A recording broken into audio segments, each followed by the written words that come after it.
That was the first time I saw it. It's crazy.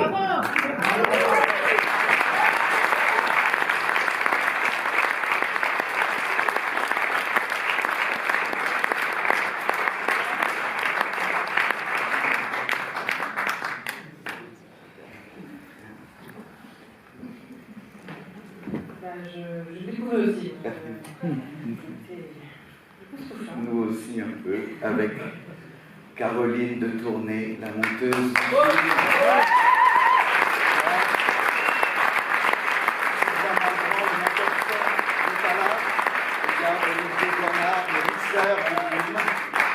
Et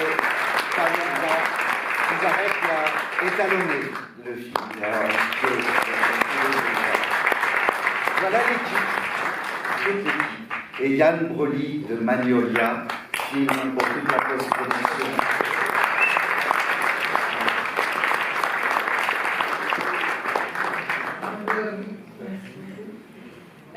C'est vraiment très inspirant, je trouve, de voir, je vais faire la suite là, mais j'imagine pour ceux qui voyaient faire la suite d'autant plus,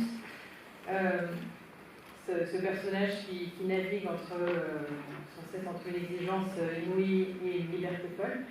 Moi je suis pas artiste personnellement, mais j'imagine que quand on est soi-même artiste, ça nourrit vraiment de voir ça, de voir à l'œuvre. Et du coup là, vous travaillez vraiment ensemble, tous les trois, finalement. Je me demandais si c'était ça qui vous avait fait tenir l'inspiration que vous trouvez dans la façon dont vous faites. Ah non, mais c'est pire que ça. Je vole tout, je bouffe son énergie. Et ça me... Vous savez, d'être avec des musiciens, c'est juste... J'essaye d'amener un peu cette rigueur-là dans le cinéma, si c'est possible, par moment. Et pas juste, on verra, vous voyez ce que je veux dire. Et d'essayer juste aussi, en tant qu'acteur, si la personne a besoin qu'on démarre à 142, que je puisse démarrer à 142. Ou à l'envers, ou à l'endroit, et d'être ensemble, et l'écoute, et toute une vie de musique qui, en effet, comme tu dis, amène à une sauvagerie, à une liberté. C'était ça qui nous a fait, quand on a découvert ce qu'on avait comme image avec Caroline. Parce que lorsqu'on commence un nouveau film, là, le prochain film, il va commencer jeudi prochain, à Hambourg, où donc ce film-là sera, comme je le disais tout à l'heure, où Barbara va chanter Jumalataret, mais aussi another piece that he wrote for you since. Oui, en fait, John a écrit une autre pièce pour moi pendant la pandémie, Split the Lock, avec la poésie de Emily Dickinson. Et en fait, hier, j'étais au Zoom avec John parce que demain matin, Steve, le pianiste incroyable, va arriver ici à Paris. On va répéter demain matin et demain c'est mardi et mercredi et puis jeudi on va faire le création mondiale à Anvers et de nouvelles pièces aussi Jumalataret à Anvers et puis aller à Hambourg pour les autres concerts avec John. Et j'ai dit à John hier au Zoom au fin de répétition qu'il a vraiment changé ma vie parce que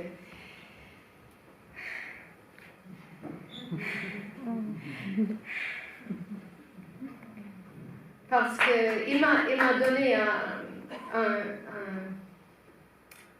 une puissance, la possibilité de chercher les sons à cet âge que beaucoup des chanteurs est au fin de carrière. Et maintenant, quand je répète moi-même, à l'époque, j'étais beaucoup de trac pour répéter, seulement pour répéter dans les performances, plus. Hein. Et maintenant, avec John, il m'a donné alors, je dois essayer, et aussi dans la salle de répétition, moi-même, seule ou avec Steve, d'avoir la possibilité d'une nouvelle perfection, comme j'ai dit. C'est pas perfection. C'est quoi ça? Et ça, c'est super parce que j'ai dit à John hier que ça donne les résonances à toutes les autres choses que je fais. Toutes les autres choses. La musique classique, et chanter, toutes les choses dans la vie. Il est incroyable, cette énergie de John. C'est vraiment une alchimie. Ouais.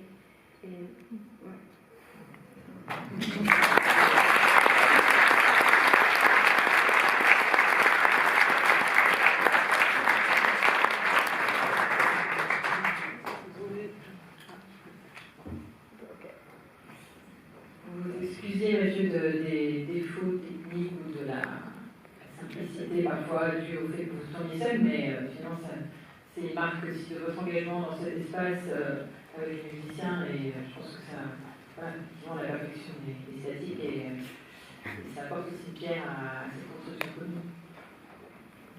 Et puis, je ne vois pas comment ça aurait été possible. Je n'en revenais pas, je disais à Caroline pendant le montage, mais comment ils ont pu supporter que je sois même là? Donc vous imaginez, à deux ou à trois, c'est pas possible. Et c'est vrai que c'est une sorte d'amitié, de confiance, de film aussi que John avait vu. Avec Barbara aussi, on a tourné déjà des choses. Steve, ben, on se connaissait, voilà. Bon, et puis ça pouvait. Puis j'ai essayé d'attraper.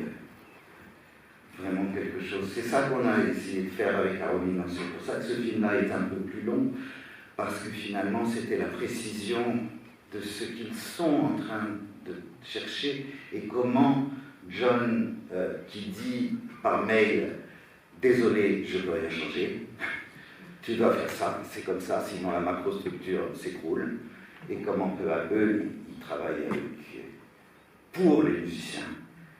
Et pas dans sa tour d'ivoire en tant qu'un compositeur mort, vivant, et non. Et comment, voilà, pour le moment où Barbara doit chanter sans piano, et que, enfin, je trouve ça extraordinaire, parce que ça, voilà, c'est vivant, voilà. Et puis après, ben, c'était aussi d'essayer de voir comment toutes les autres, elles n'étaient pas seules dans cette situation à faire des choses absolument impossibles. Et donc quand on voit par exemple simplement Peter Evans, le trompettiste, qui pourtant a l'air d'avoir une partition, tu te dis mais c'est pas vrai, putain, mais quel boulot. Et voilà, et tous comme ça, elle entre en communauté, parce que c'est la première fois que Barbara a travaillé avec John. Donc c'est ça que j'aimais aussi, raconter ce trajet. Elle entre deux mondes, a priori. Un monde que John pourrait un peu mépriser au départ, ou être méfiant. Et comment... Et en fait, nous avons reporté la création 2 fois. C'était pour novembre 2017 et nous avons finalement fait en juillet 2018, parce que je n'ai pas réussi à avoir la confiance en moi-même. Enfin. Comme vous disiez tout à l'heure, dans la première introduction, chaque film apporte vraiment une nouvelle couche à un portrait. Et celle-là, avec plus la question justement de l'effort et de quelque chose de plus lourd. Et finalement, je trouve que voir cet effort, ça permet d'autant plus de se rendre compte de l'énergie en fait, qui loge dans ces pièces et dans tout ce travail. Oui, c'était, je pensais à, je ne sais pas, ce que Arras parlait du détail, vous voyez, et vous prenez une chose, là c'est une pièce de musique. J'avais la chance, si vous voulez, de travailler avec Barbara 15 jours avant, et là, quand elle est en guerrière, etc., c'est vraiment à ce moment-là qu'il y a eu cet échange de mails. Ouais. Où, est-ce que ça va être possible, quoi? Oui, c'était à la Nouvelle-Écosse pendant les vacances et ma famille était vraiment fâchée avec John pour ruiner les vacances. Et en fait, il y était un moment que John a dit Frankenstein à Steve.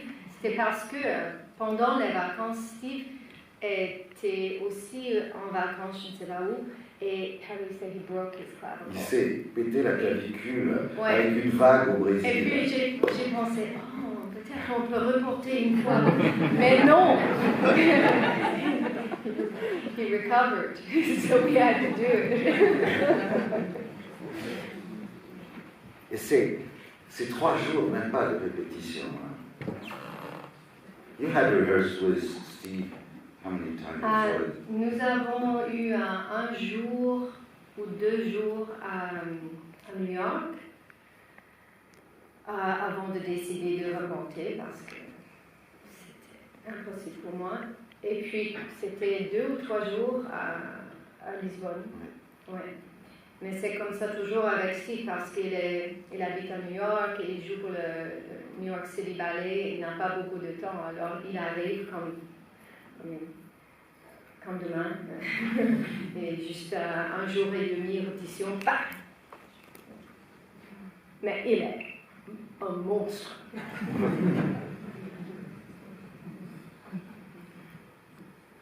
Et puis qu'on finisse par se dire, mais qu'est-ce que c'est que cette musique? Et peu à peu, je pense qu'on devient complètement dingue. Et Barbara devait le faire avec Steve à Paris, mais ça n'a pas eu lieu. Vincent Anglade est là. Et mais c'est ça. C'est très beau, avoir un enfant. Mais comme je savais que ce film allait être montré donc le samedi à 14h, donc quelques heures avant que Steve et Barbara fassent cette pièce, il ne fallait pas non plus que dans le film, il y ait la découverte de toute la musique. Les gens qui vont voir ça, il faut que ça leur donne encore envie, quoi. Ça marche, je pense qu'on a très envie. Est-ce qu'il y a des questions dans la salle?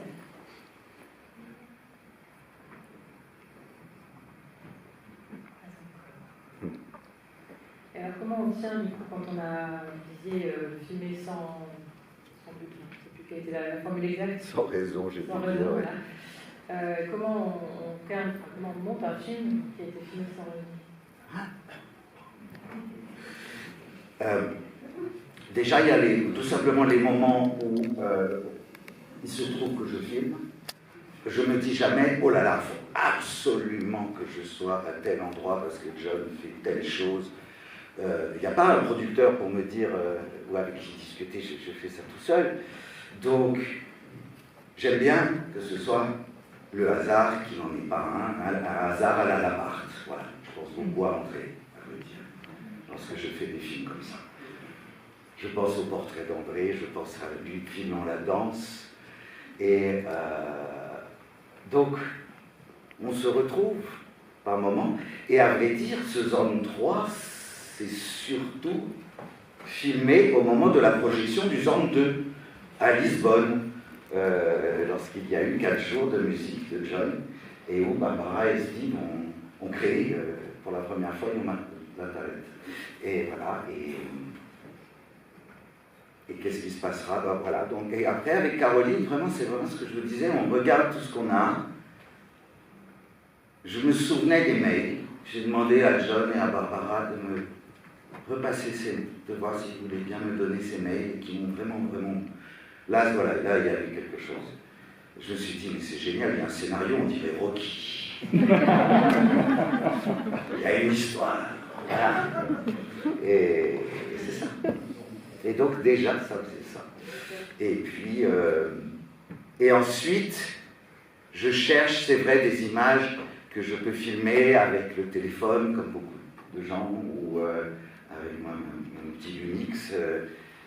Et puis bon, après, il y a des choses de la vie privée, mais qui deviennent de l'action dedans.